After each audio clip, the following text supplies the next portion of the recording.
Lakasan mo, ulol. Lakasan mo ah. Ilapit mo ito si Lol.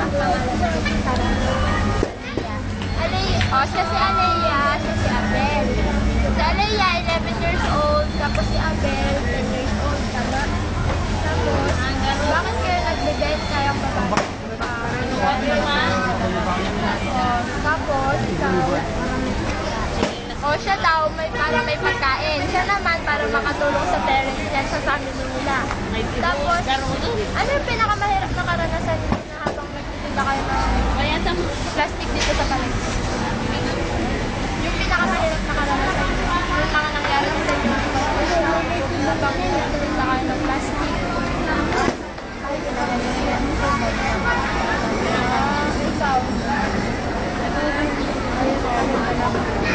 Sila, magpinsan sila. Bago lang sila dito, kaya wala pa silang masyadong karanasan dito sa palengke. Tapos, taga Mindanao sila.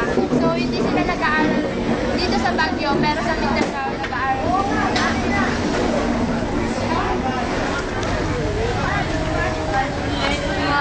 Bakit kayo hinahayaan? Miss, ilapit mo ito para marinig mo. Lakasan mo, miss.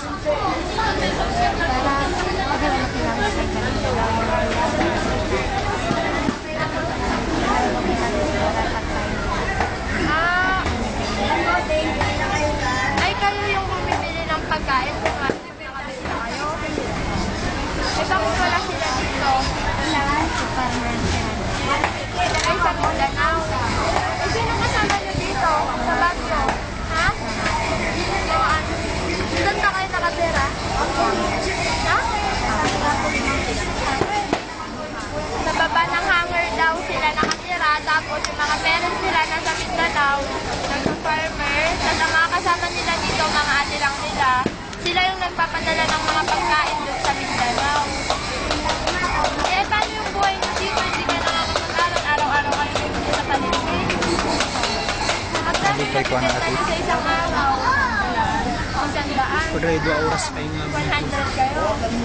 Tapos paano yun nakahati-hati sa isang araw? Kumakain, naghahati-hati. Ganda yung sa picture na yan.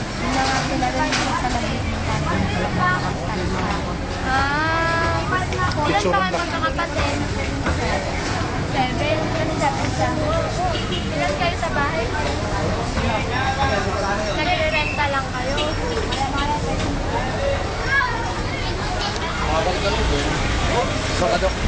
Oo. Saan nyo nakukuha yung mga plastic na binibenta nyo? Magkano? 5 pesos din, kasi ibibenta nyo rin ng 5. O, di, paano kayo kukikita gano'n? Si 5 pesos, apat. So, sa 5 pesos, meron kayong 4 na supot. Tinitinda nyo ng 5 pesos. Hindi malaking kita.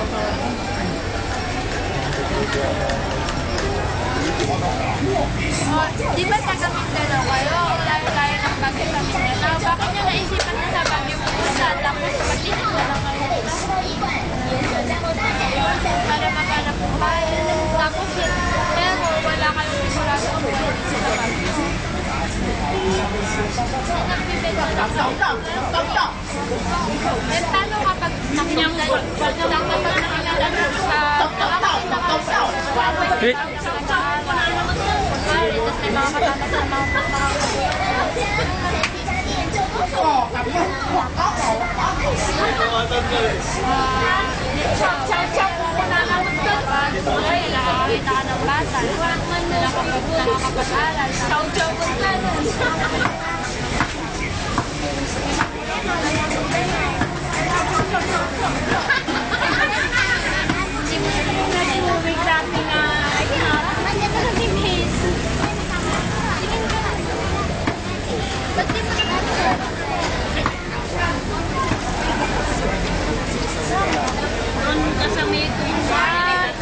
hindi niya daw namilis yung parents niya kasi lagi siyang pinagpupushatan ng kamay.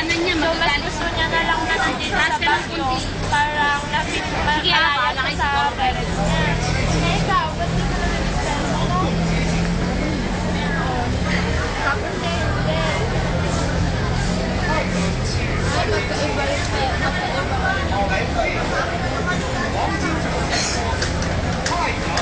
So siya, parents niya is Baligtaran ng parents ng parents niya. Ito, Okay. namimiss niya yung parents niya kasi nga hindi siya ganun na pinapagalitan. Pero siya kasi, ang feel niya sa parents niya is lagi siyang pinapagalitan ganun. So, mas na-enjoy niya yung buhay niya na wala yung mga magulang. Oh, sige. Game. Anong pangarap mo? Kunwari, makakapag-aral kayo, makakatapos kayo. Anong pangarap mo sa buhay? Isin sa mag-future. Madel, lakasan mo. Anong pangarap mo sa buhay? Ikaw, anong gusto mo sa buhay mo? Na mangyari? Ay, ano? Bakit wala? Ayaw mo makapag-aral? Ayaw mo yumaman? Gano'n? Gusto mo na lang, may kakita ka ng plastic. Bakit? Para hindi nga, kunwari. Anong pangarap mo? Gusto mo makapag-aral? Anak ko ba gusto mo mag-aral? Napapagod. Ayaw niyang mag-aral kasi napapagod lang siya. Malayo daw yung school nila sa bahay nila. Gano'ng kalayo? Malayo talaga. Ikaw, ano gusto mo? Anong pangarap mo sa buhay? Makapag-aral ka po.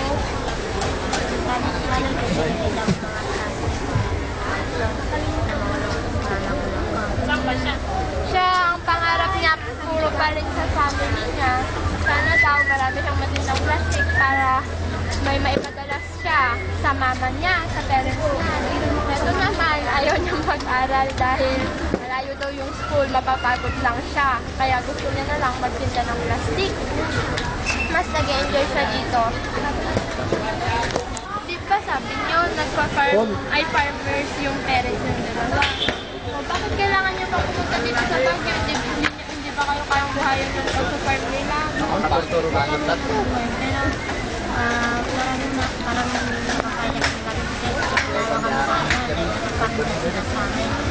Uli, masiman! Ikaw! Ano? So ang pangarap niya talaga is makapunta ng Baguio. Yun yung gusto niya. So, hindi dahil nabubuhay sila sa pagbubukid ng parents nila. Pero siya gusto niya makapunta ng Baguio. Siya naman, nabubuhay sila ng pagbubukid ng parents niya. Pero, kasi nahihiya na rin daw siya at naawa na siya sa parents niya. So, parang gusto niya makatulong sa kanila. Sige. Ano po yung may papayo naman sa mga batang... Ops, ano yung game?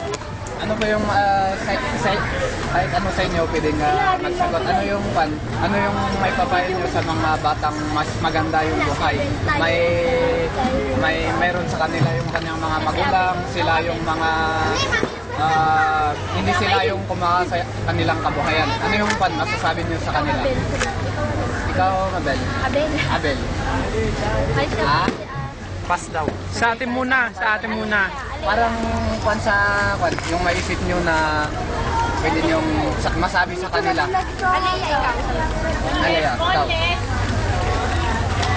Sige, wag na lang niya.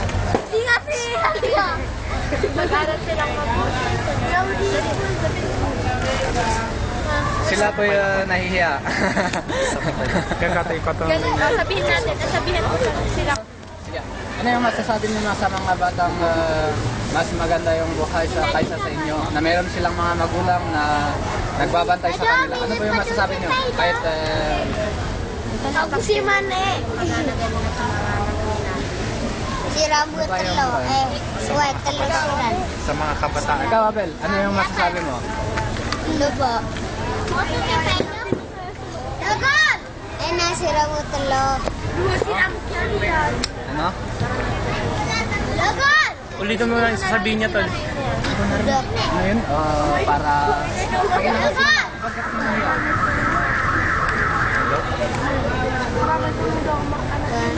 Para?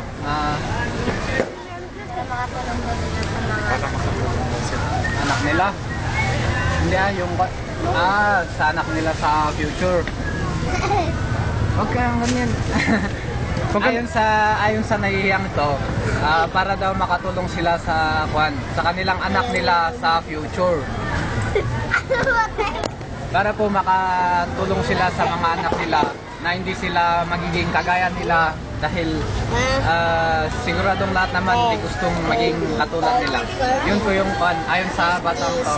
Tapos ito naman, ano yun? Para ano yung may papayo mo sa mga batang mas maganda yung buhay kasi sa inyo.